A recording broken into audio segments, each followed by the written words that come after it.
All right. Hello and welcome, everyone. My name is JQ Hanna. I am the Assistant Director of Food Co-op Initiative, and this is our FCI Live series. We are in the second week, and we're kicking off today with our session, Perfect Month in the Life of Your Board, with Joel Kopischke from 7 Roots.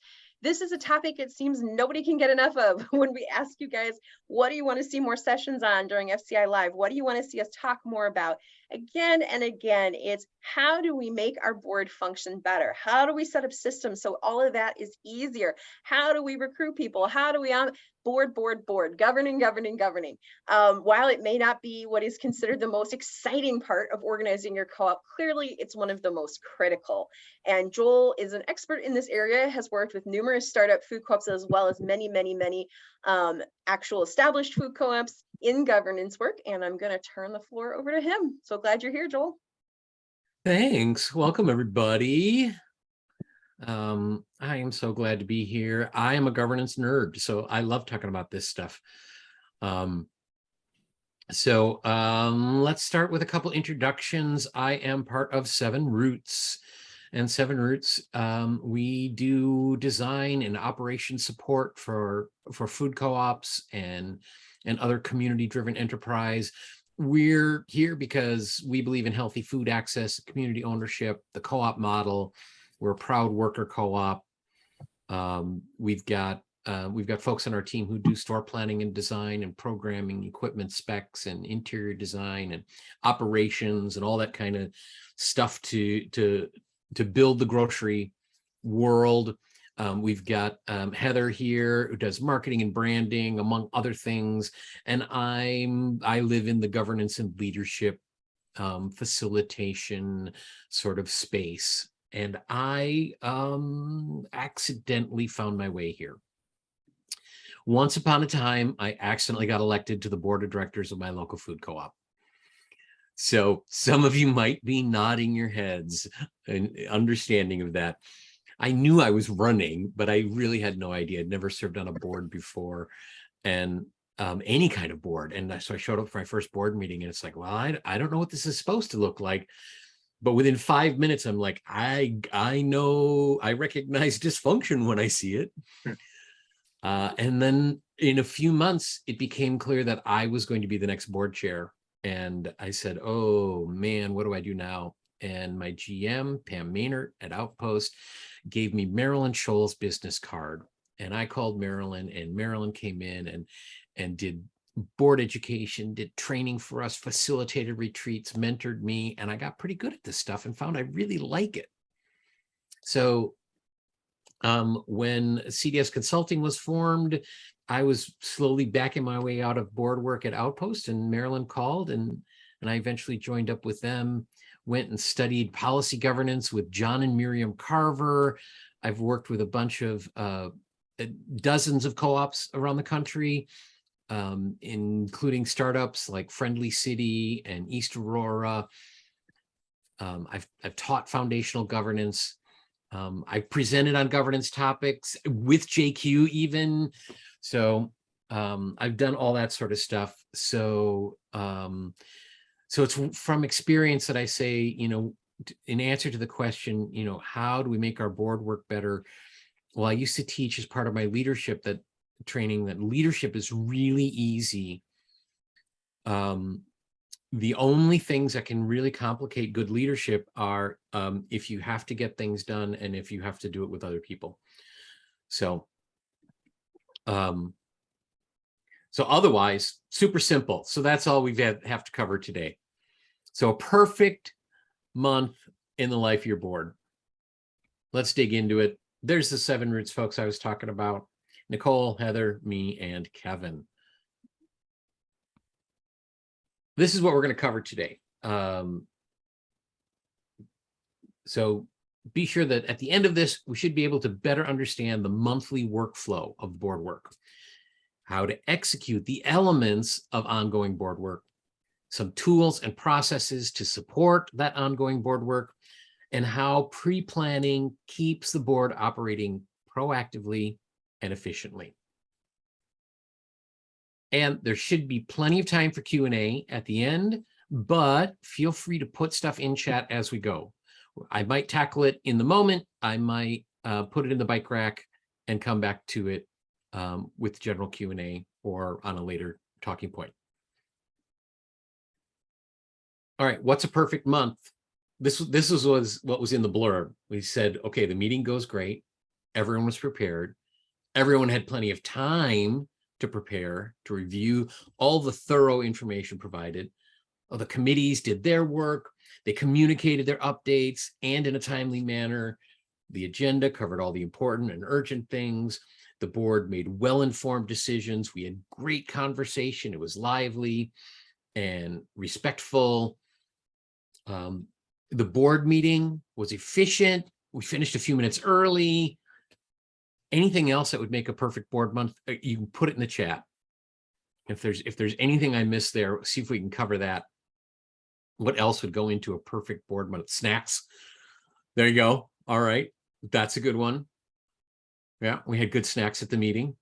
Of course, if it's a Zoom meeting, you really only have one person to blame if the snacks aren't very good.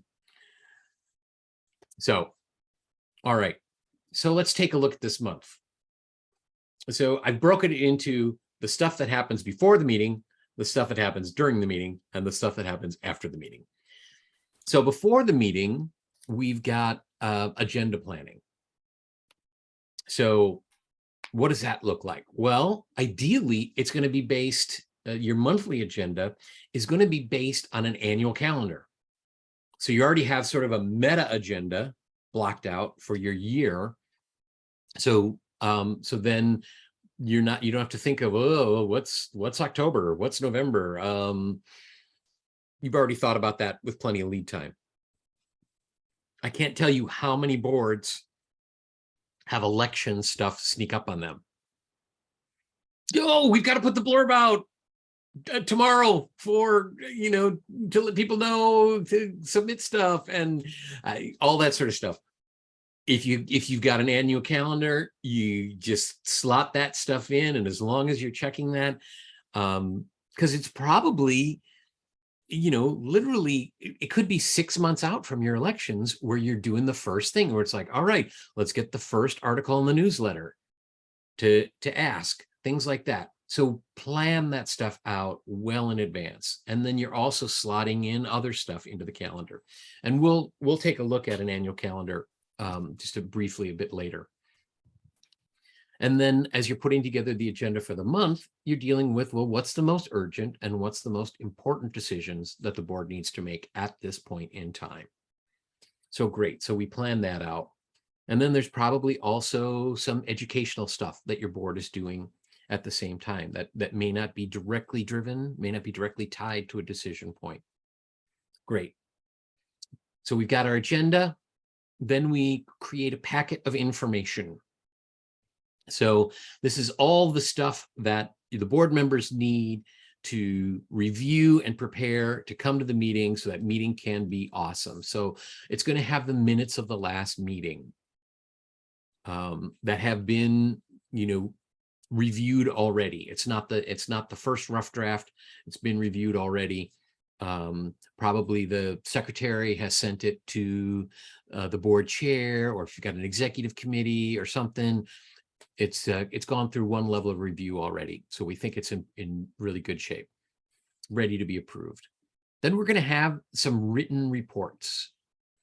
And I really stress that we work to have written reports for everything we're doing.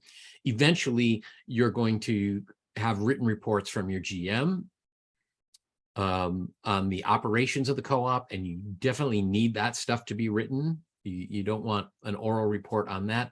And I would say get into the habit now for a couple different reasons. So you're going to have committees or task force or things reporting on things.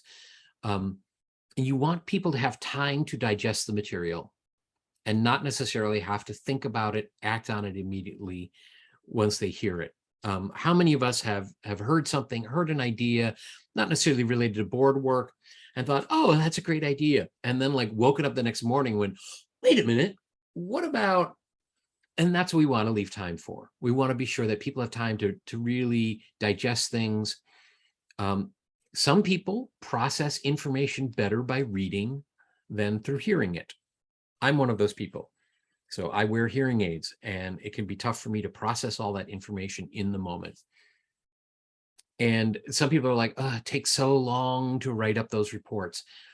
It might take you 15 minutes, probably won't be that long, but even if it takes you 15 minutes to write up something that you could deliver orally in less than that, if that's, you start multiplying out the amount of time that one person is investing, that time multiplies in your board meeting. And that board meeting is the only time that you as a board are together and can make the decisions. So any information that you can convey offline is going to make your board meetings more powerful, more efficient, more packed full of the stuff that needs to happen when you're all together.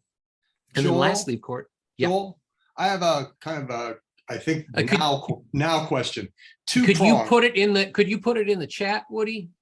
Well, I type a lot slower than I speak. That's what I'm trying to tell my fellow board members. It's first contextual. Are you talking about a monthly cycle for board meetings? Because at the last session I was at, people surprised me with we only have board meetings every other month. And some people were twice a month. The second prong that's a great context. Right. Yes, I'm assuming your board is meeting monthly. Okay. And the other part is, are you looking at like everything basically happens 1 week ahead of the board meeting? Like the agenda. We'll get to the timing of things. Okay. As we go here. Thank you. So the other idea with written reports is then you have a written record. Then you have some hope of having organizational, institutional memory. You've got a written record of what happened, and it's also much easier to have accountability when you have things written down. So once you've gathered all of that information, then we need to distribute it on time. How much in advance of the board do you distribute your board packet? If you put it in chat, it won't get recorded. So, and those of us here won't judge you. We've all been on boards. I've been on boards where, I got the packet 15 minutes before the meeting started. So, 1 week is great. I think the goal is minimum 5 days. 7 days is great. And it really is, it's one of those things where once you can get in the habit, it's the same amount of work, whether you're doing it a couple days earlier or not. And I realize that it can be really tough. It feels like, there's so much here. And it's hard to get things done. But I tell you, do it like JQ says, fill it out with bullet points. We always say, do a crappy job first if you have to. Write the worst written report, the briefest bullet points, but you'll get in the habit of doing a written report. And I tell you, once you get in that habit, you'll get out in front of it and it'll be like, oh, I can actually breathe a little easier here. So that's the kind of stuff that happens as the lead up to the board meeting. Now, also going on during the month, we've got committee work going on. We've got meetings and activities. And committees, of course, that's the work of the board that's been delegated.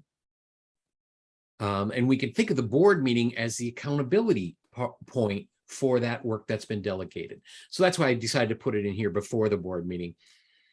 So, and speaking of delegated, how do we know what's been delegated to these committees or these task groups, whatever we want to call them? Well, this is what I like to use. I like to use committee charter.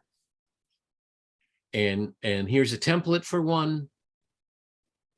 And as you can see, it got tons of great info there. It talks about the structure of the committee, the purpose of the committee, the outputs, the authority, the budget, the calendar, and that's really important. Include the timing and due dates and reporting.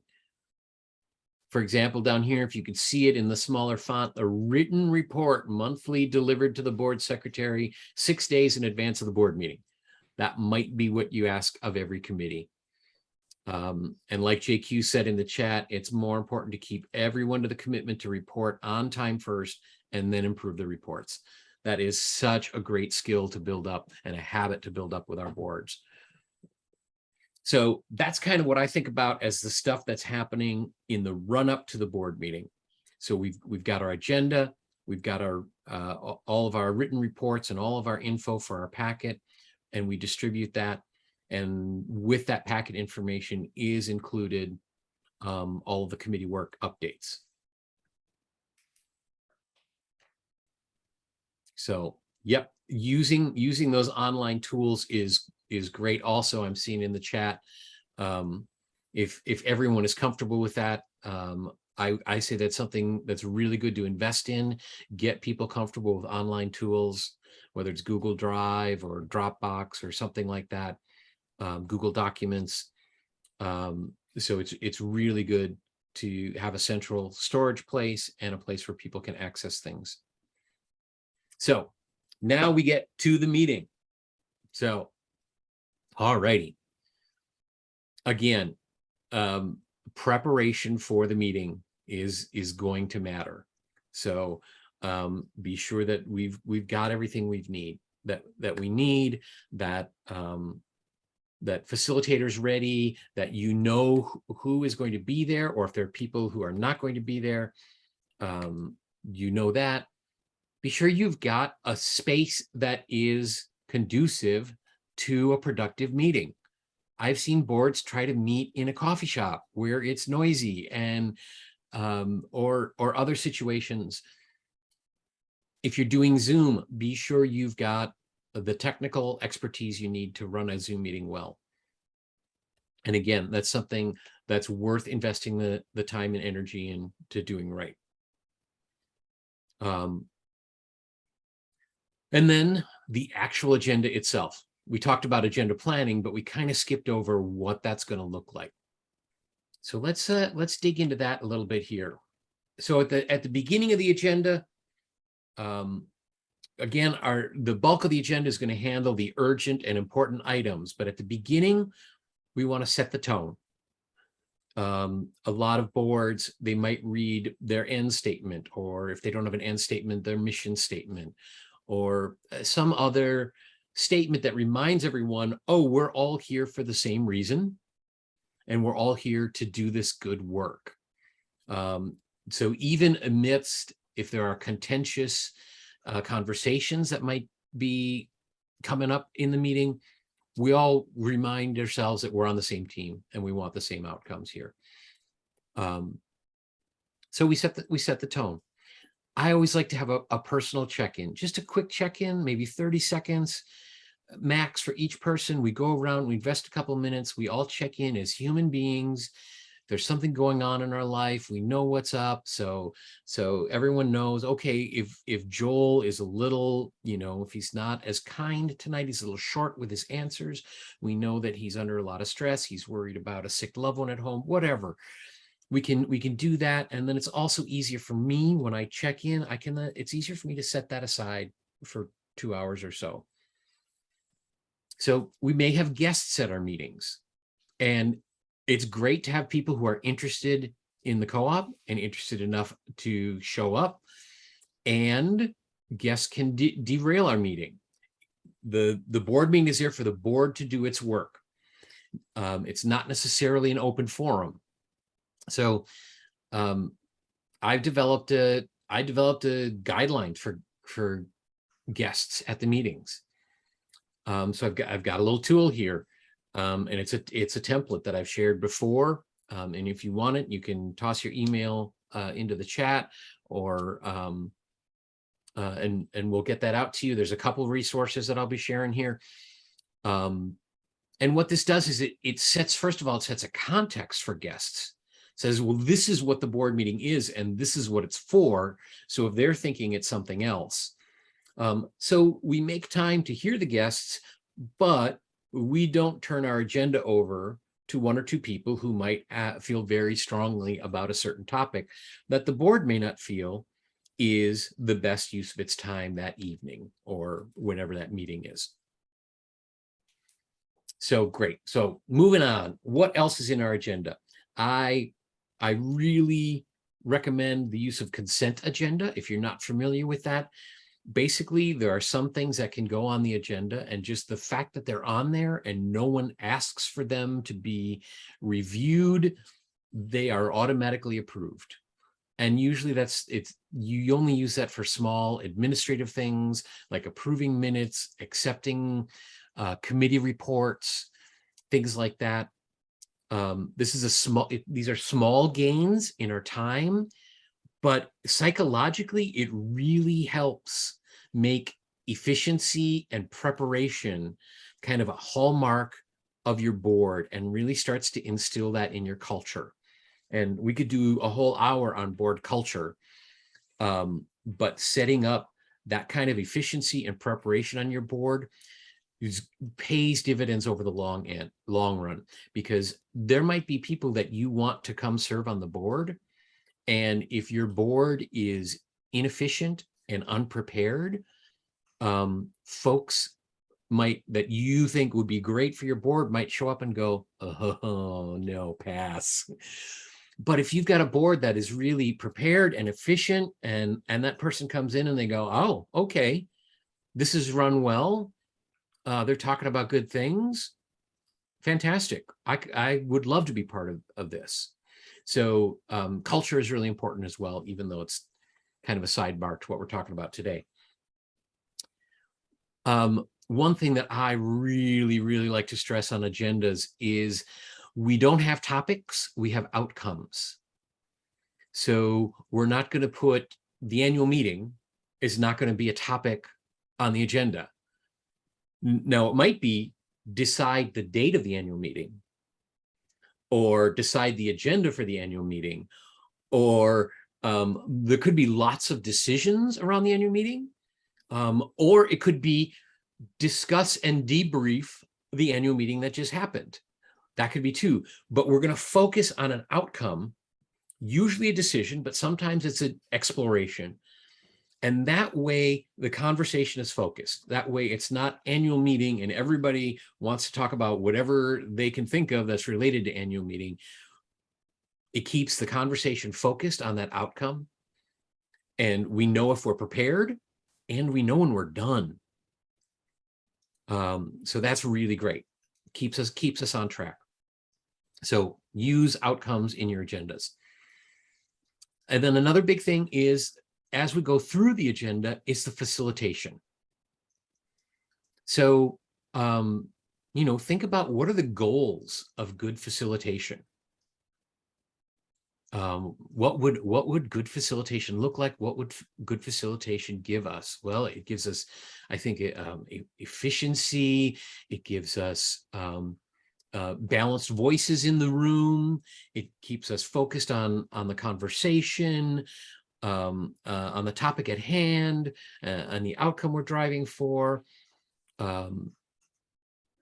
So a really good facilitation, it goes hand in hand with your agenda. You can have a great agenda. If you don't have good facilitation, that agenda might not pay the dividends you want.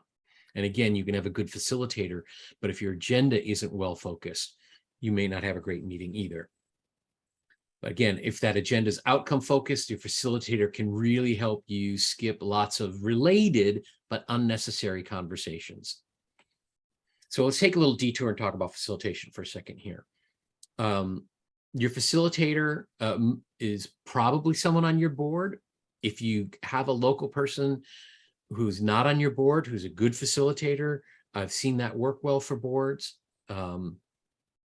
But it all depends on what resources you have and what's going to serve you best. And it doesn't have to be the board chair. If your board chair is not your best facilitator, I wouldn't use your board chair as your facilitator. Figure out who's going to be the best.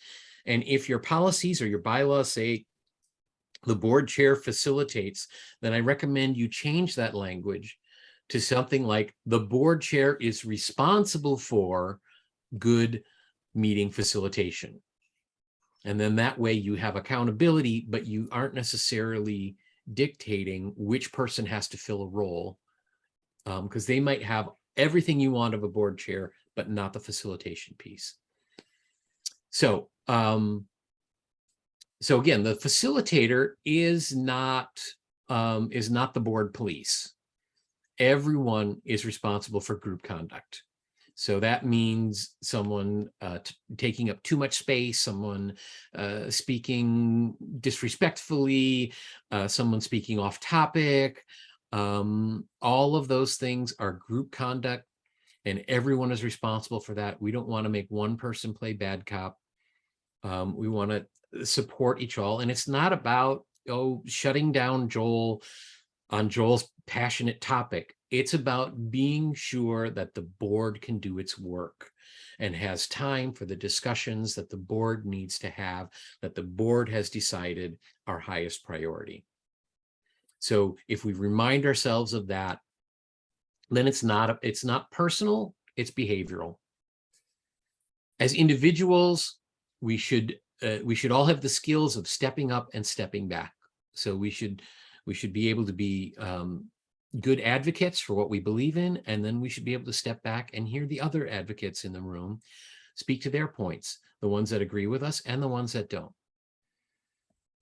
DEI, diversity, equity, inclusion, justice, multicultural, intercultural skills.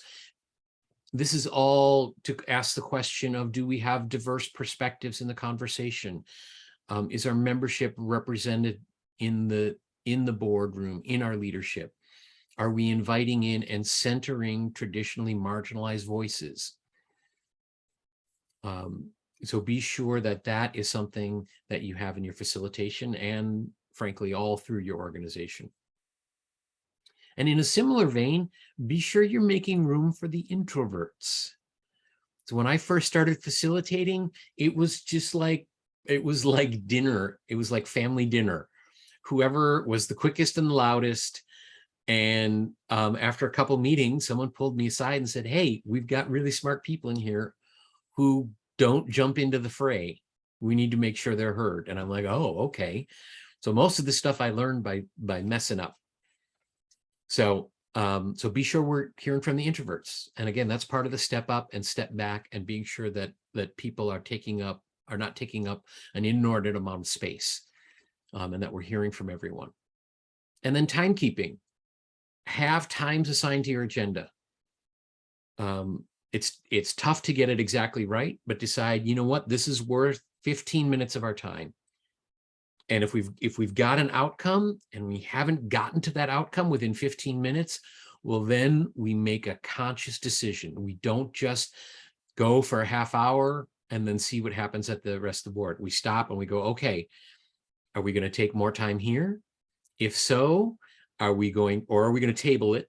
If we're going to take more time, are we going to table something else that's later in our agenda? Or do we all agree that we're going to extend the end of our meeting? So we're making conscious choice, again, about the group is making a choice about how it's going to spend its time. So those are just some quick thoughts on facilitation. Back to kind of the agenda, and as we're flowing through things, when we've finished one of our when we've gotten to one of our outcomes, I highly recommend doing a summary, just the briefest summary. Great. We just had the conversation about the annual meeting.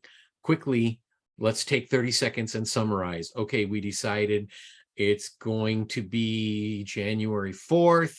It's going to be at the American Legion Post. It's going to start at 2 o'clock. Gathering at 2 with the meal at 3 and the voting at, all that sort of stuff. We just summarize that. If it's a more nebulous thing, talking about elections and who we might want on the board, still stop and summarize, what happened. So there's a great tool I use. What, so what, now what? What happened? So what tells us why is that important? What do we draw out of that conversation that's worth keeping? And now what? How does that inform us going forward? And just taking a minute at the end of larger conversations to summarize that, then we've captured what we've done in that conversation for people who missed it. We don't have a transcript necessarily, but we've captured the big ideas. As we get to the end of our agenda, have an action item review. What are all the new action items and any leftover action items And let's check in on those. And then also be thinking about, oh, you know, as we're talking about a perfect month, how do we keep those action items alive during the month? How do we make sure that we're not dropping the ball there? It's going to be different for every group. I've got one little tool which might be helpful. We'll talk about that more coming up here. One thing I highly, highly recommend is the last thing in your agenda is a draft for the next month's agenda. So if you've got an annual calendar, if you're looking ahead a little bit, well, we should have an idea of a rough agenda. If you're at the point where you're doing monitoring reports and things like that, well, you've got a schedule for that. You know what's coming up. If you've got that election schedule, we know we've got some milestones built in there. If we've got other things on our calendar, we can look ahead. It used to be that we'd end a meeting and I'd be putting up my papers and I'd stacking everything, put it in my bag, and I'm walking out the door and I'm like, oh shoot, we've got this thing next month. And I didn't ask anybody to prepare for it. And so then the first thing I do when I get home is I send an email, and everybody gets an email the night they just got home from a meeting. It's like, well, why didn't you all bring that up when we were all together? So that's one way of being sure that we're out in front of that sort of stuff too. And then how are we making sure that our meetings are fun? Because if anyone's like me, they're not going to stick around very long if it's not fun. Even if they're passionate about it and they want to see it succeed, if it's a slog, boy, that's going to be tough. It's going to be tough to recruit people. It's going to be tough to retain people. So figure out ways of making it fun too. Maybe the answer is snacks. Could be. Alrighty. So what might this agenda actually look like? Okay. So here is one version. This might be overwhelming to some of you. So this is from a Google Sheet. And so some of this is calculated. So we've got a time column over here, and then we've got a duration for the various pieces. And it's color coded. So we can we can see preliminary things, board decisions, board process, board development, accountability, looking ahead, closing things up. So this is one potential way of building your agenda using this sort of template. If you're good with Google Sheets and things like that, you can just make a copy each month of this tab. And then you've got your history of agendas, things like that. You can also see, and this can also work. You can put it into a table, into a Word document, or into a Google Doc. That works too. I like it because you can have the one document with different tabs. It will do the math for me when I put in durations of things. You can also see down here at the bottom, it says board packet. You can also track all your board packet items down here. And this is that area zoomed in. So you can have, everything that's in the board packet, and was it sent? Was it received and sent? So that's another piece that you can have either on a separate tab, or I usually like it at the bottom of the agenda there. Then you've got one for each month as it happens, or each meeting as it happens. And then I have another tab that tracks all the action items. So we keep a running list here of what needs to be done, who's doing it, and when is it due. And then we can have accountability. So again, how we keep these action items live all during the month as our work continues. That's going to be something to figure out what works best for your board. So that's the agenda tool. Again, I will share this. All right, now we've done before the meeting, we've done the meeting, and now after the meeting, what's the stuff that ties after the meeting? Draft of the minutes, whether your secretary does it or whether you have someone else who does that, who does the draft. If it's someone else, the first First, it should go to the secretary and then be reviewed if either the board chair, maybe the executive committee, another set of eyes on it. Again, we could spend a lot of time talking about what goes into good minutes. I have lots of thoughts on that, but we're not going to go down that rabbit hole here today. So we'll review the minutes and then any action item reminder, perhaps.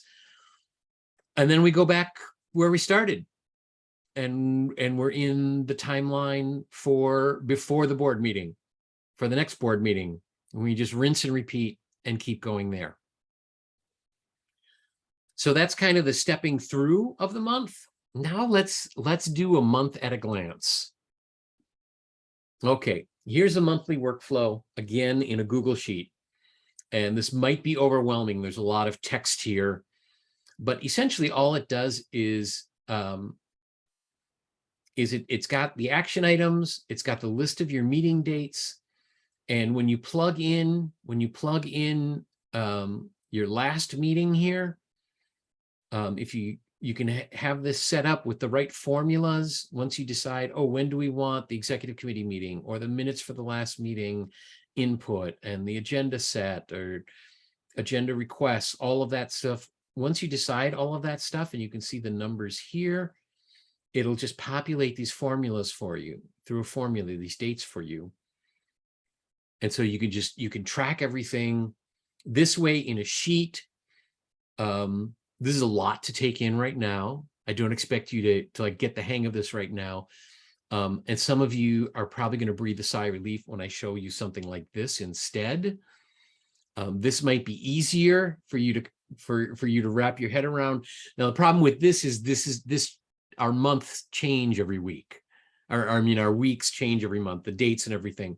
So this is a harder version to keep up to date, where the other one automatically does all those dates for you once you switch the meeting date. But this is kind of another general format that you can use. Maybe it would work to just say, the first week of the month, the first week of the month, second week of the month, whatever. And then you can fill in your committee meetings and things like that. I think having these visual tools and maybe having both versions of them for people who process information differently really be helpful, help us keep on track for how things go. Talking about other online tools and other resources. If any of you use Google Calendar, you can set up things to repeat on the second Tuesday of every month and things like that. So if you have folks on your board who help organize their life through Google Calendar, I'm one of those people. You can set that up. If you don't know how to do that, find someone who can help you. It's not that complicated, and it's worth investing the time and resources to have those sort of tools to keep things organized and to keep people informed. Alrighty, let's see. I teased you with a quick picture of this. This is just an idea for a board calendar. That you can sort of think about different ways of organizing the year.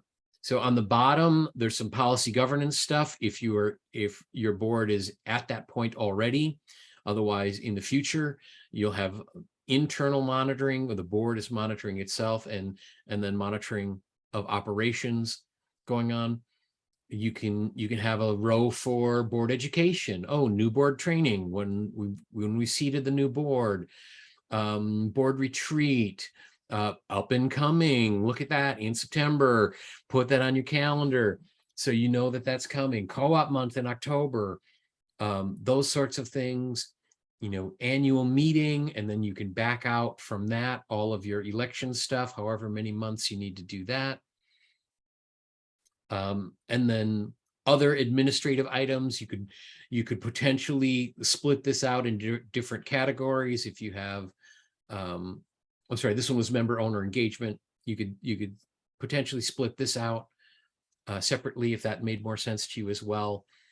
And then I've got lots of thoughts on how to put something like this together and how to start building it and to balance it out through the year.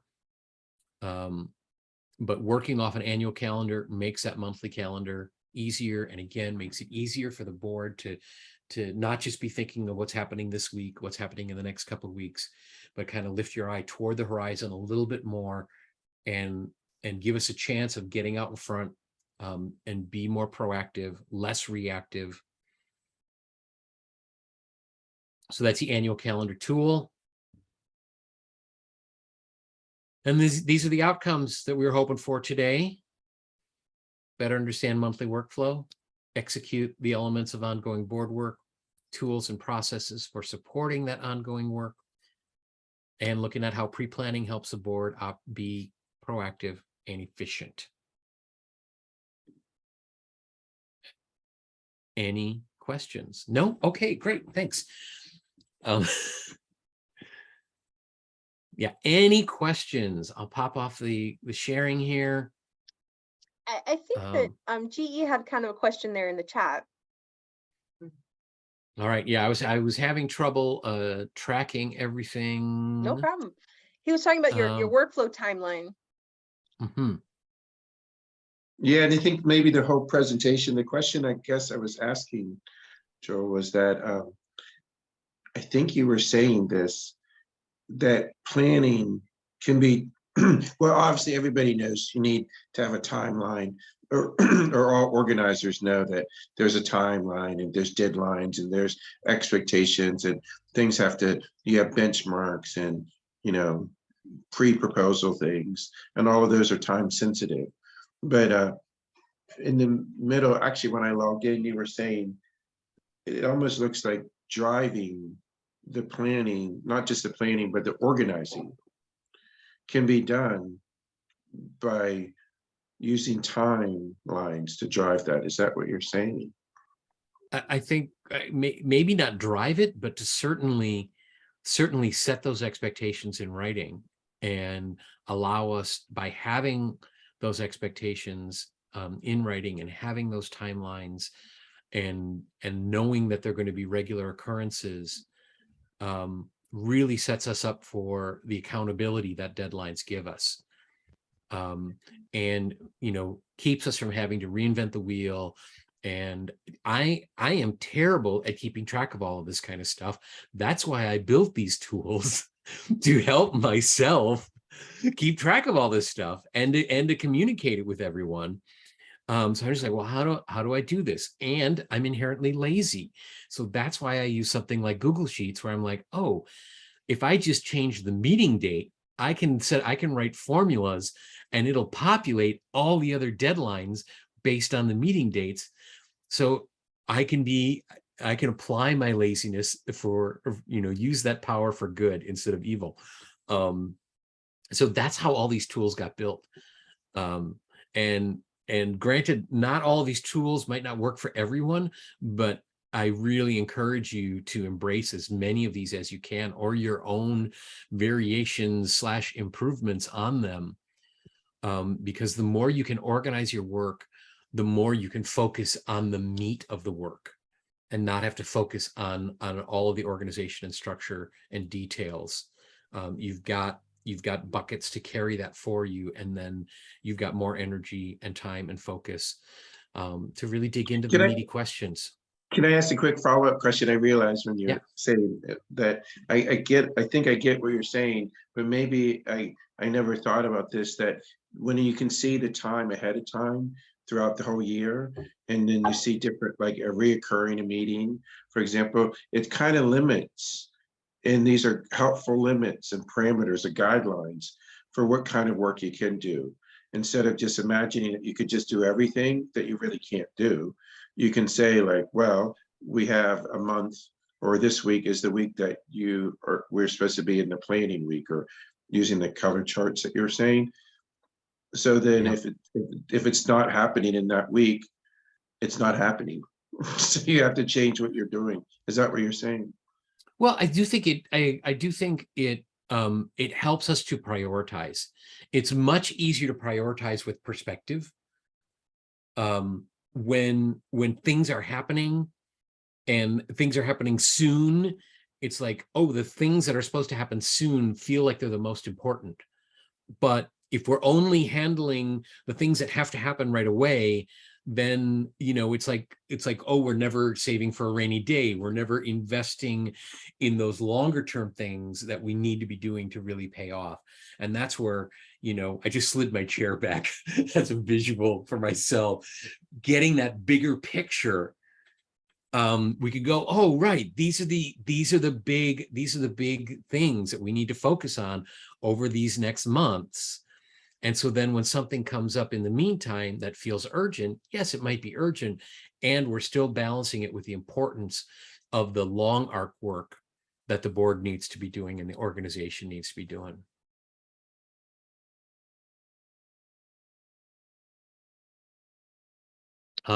Allie, one thing I've seen in co-ops is the perception of a more relaxed accountability structure. Oh, that is the kindest way I've ever heard that phrase. Any funny stories about this reality check? Oh, wow. Yeah. Boy, I'm not sure funny stories. Well, I guess, you know, comedy is tragedy plus time, right? That's what they say. Yeah, boy, having that culture of accountability is critical to success. And it doesn't have to be hard-nosed accountability, you know, and it's not like, oh, you missed a deadline, you're a horrible person, we're going to shame you. There's, you know, no, but letting things slide, you end up creating a culture where everything slides. And that is hard to, it's hard to gather that back once you start to do that. And so, you know, that goes back to what JQ said earlier, get in the habit of doing things on time. Maybe you're doing a half-assed job of it at first, but do it on time. Get that first rough draft in of the minutes, of the reports, of all of that stuff. So we have that accountability. Then we can say, great. And then what would be even better is if the committee report said who was at the meeting too. You know, so we can start to build on that, because yeah, relaxed accountability. Oh yeah, there be dragons. Just not, it's not going to be good for your organization. And it's not good for the culture, and it's going to turn off the people who really want to get stuff done. So yeah. To follow up and ask you a question. Yeah. Oh, sorry, go ahead. Yeah. I think I heard someone else. Go ahead. Okay.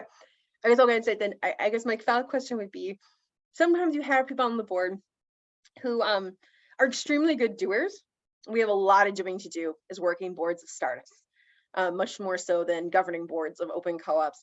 And they're not trying to wiggle out of accountability. They're not good at accountability systems. Any thoughts about how to balance this or create roles in the board so everybody can be successful? Yeah, I do think that's important, that that we recognize and acknowledge, you know, different abilities, different skill sets, and figure out ways to set everyone up to succeed. You know, there are some things in my life where I've got good accountability partners who I'm like, will you please, you know, check in with me once a week on this thing. This is not something I'm good at keeping track myself. There are some things I'm very good at. This thing I'm not. So maybe some board members might need something like that. And so just figure out, and this is actually, you know, this can be a DEI issue, where certain people process information differently. Certain people need different kind of support systems to be successful in group settings. So figure that out, and be ready to have those conversations about how the workflow can be divided up, who's good at different things, and being sure that everybody is, you know, is putting in an equitable effort. It's not going to be equal, but that everyone is You know, I've had board members who have gone through periods where they've been very busy and unable to take on outside tasks, but the good ones always showed up prepared for meetings and were very active in conversation at the meetings. When it came time to assign outside work, they're like, I can't right now. And that was understood. And then when, you know, when their life returned to a place where they had more bandwidth, then they stepped in and did things like that. So just being proactive, being transparent with those kind of conversations. If I can give a quick example, there was one startup and I thought was pretty brilliant. They had someone who had low capacity, who did a good job at board meetings, but couldn't really do anything else. But it turned out he was happy to call the chair of the outreach committee for the same like Thursday every month for 20 minutes and ask her questions and write them into a report. And that became his like main task that he could do right now. He's like, I'm over, but he was really good at like, why can't you just write it down? She's like, so he was like, fine, just tell me. And so I just want to say, like, there's ways to creatively adapt to talent structures. And you might not see that someone has the ability and talent to help out with something because it's hard for you. And it had not occurred to him to offer. And that literally became his monthly task. He spent about an hour a month calling all the chairs of the committees and writing out the reports. Oh, So I just want to that. put forward creative solutions. Be open to them. Absolutely. Absolutely. I want to go back to your idea of facilitator versus board chair and not necessarily being the same person. I've been our chair for the last 3 years, and I'm kind of the face and the voice of us because I'm the outgoing one. A lot of great hard workers on our board, but not people who either enjoy talking or aren't charismatic, right? So it's not a great fit. So tell me more about that, because like I'm burning out, right? I'm also site selection chair, GM search chair, and everything. So I seldomly get the agenda done on time because I'm just burned out with this being a volunteer part-time job on top of life and work, right? So tell me a little bit more about what that could look like, because I've kind of said, like, I need to be done being the chair. I'm happy to be the face and the voice, but I need something off my plate or I'm gonna walk away, right? So I just need some ideas or what that looks like in your brain.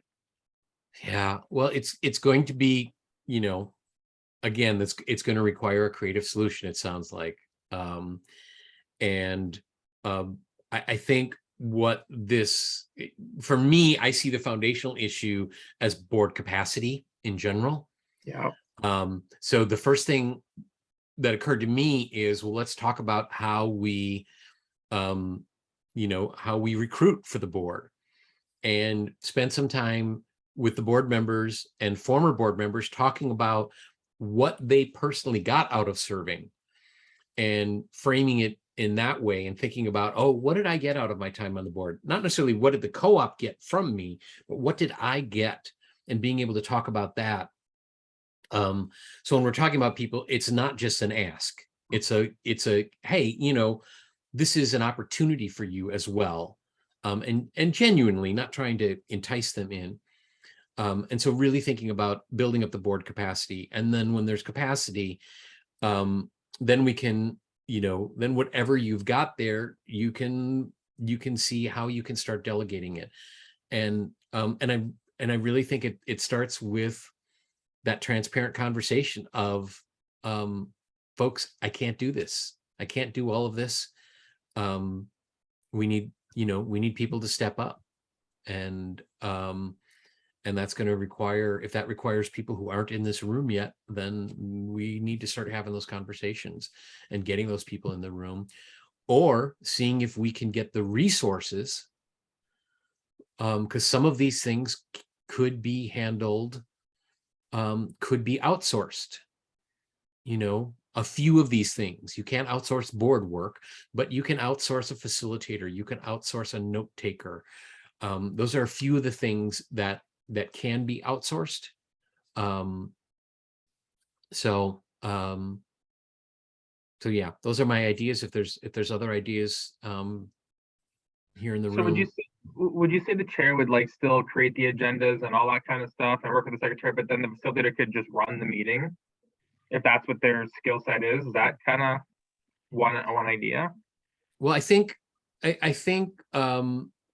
what you need for the person creating the agenda is you do need someone who's thinking as a strategic leader of the organization, to really understand what's urgent and what's important, and who knows, and this is one or more people, who can create that agenda that's going to serve the board and that's going to serve the organization for what decisions need to be made and what long-term things need to be included in the thinking and planning. Okay. I definitely think you hit the nail on the head with the capacity. We're down, I think, 5 members out of a possible 9. And we're going to be changing our bylaw at the annual meeting, instead of being a 3-year term to a 1-year term, because we're just trying to figure out a way to get people to feel like it's not such an overwhelming commitment to be on the board. And they could be appointed for the next 2 years if they like the first year, but we're just trying to get people in the door. We just hit 1,000 owners, and we can't get more than, I think, 2 new people to consider joining the board now. So it's few hands doing a lot of work versus the ideal many hands. Yeah. So, okay, thank you. I mean, I'm sorry, did somebody else have a question? I don't want to monopolize the time. Someone just go ahead. Maybe I'm becoming a little bit of a groupie, Joe. I since last year's conference, I've looked at a lot of things that you've said and done, and I'm not good at social media, or I would social media stalk you, I guess. But I've been looking at anything that I can find, and I'm a hardcore community organizer from before co-op days and other fields I worked in. So I've been doing this community organizing for 30 years now. But there's something about, with the last question and stuff, and thinking about what this year, I really started applying some of the things that you're doing. And one thing that I know as a teacher is that these graphic organizers are democratizing tools for a group. So like when you put down the agenda, or you put down the action steps, or you put down the timeline thing, I realized after listening to you talk a lot this year, I was like, oh, that's a way of all of us being clear in a meeting or in a group of what we're working on. And I've noticed in small organization I'm helping, that the clearer that you get, the more buy-in people have to it. And it is like a diversity and inclusion issue, because I think a lot of people in co-ops just don't feel included because they have no freaking idea what you're talking about. And they want to be a member, but how do we know what you're talking about? And also they have issues that they'd like to talk about that you don't address, and they take it personally, like, wow, you didn't talk about brown bags recycling in 10 years. I've been a member, you've never mentioned brown bag recycling. Well, you know what I mean? So I realized I think that's what you're telling us, that you have to document and share, make more clear the governance structure. Is that what you're saying? Absolutely. I think it helps the group work better, and it helps transparency, and it helps that access, as you were talking about. I thank you for saying that. I can't think of a better button to put on today than what you just said. So I'm going to hand it back to JQ. That was, I was going to say, well, that was the beginning of the appreciation for Joel and for being here and for this session. and that's always like the biggest compliment you can give any teacher and facilitator, is that you got the gist and the thrust of what was important about their work. Love it. I am going to share real quick about what's going on for the rest of this week. I hope some of you all will join us again. Thank you to Joel. It's been absolutely fabulous having him here. Coming up tonight, we have Kenya Baker here from Dayton Unified Power, and she has never presented for us solo on her own before. She's been part of a panel. We're very excited. She is brilliant at community organizing and was a driving force behind the Gem City Market. She'll be here to talk about Black cooperatives and forward mobility. Then we have tomorrow morning, Malik Yakini from Detroit People's Co-op. You can't give people a co-op. A direct quote from the brilliant Bill Gessner, who can be seen as one of the founding forces of the startup food co-op movement in its modern era. And he's going to talk about their organizing and how he came around to understanding you can't build a co-op that people aren't building with you. I think it's going to be a terrific session. I hope you don't miss it. And then we have a really interesting one coming up Wednesday night, Main Street Market. This is actually a real, very, very small community rural grocery solution. They are not a cooperative, they're independent, but they took a really unique approach to the problem that very much could help small rural co-ops address how to get grocery access into small communities. They've been very successful, and they've chosen to come and share their experience with us. So if you're with a rural co-op, I hope you join us. Again, these would not be possible without our sponsors, the USDA, National Cooperative Bank, National Cooperative Grocers, and CoBank. So we thank them so much.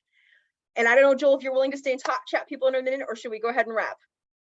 I can stay for a couple minutes. I've got something coming up shortly, but I can stay for a few minutes if All anyone right. wants So to. if anyone has any last stick around and chat. questions, feel free to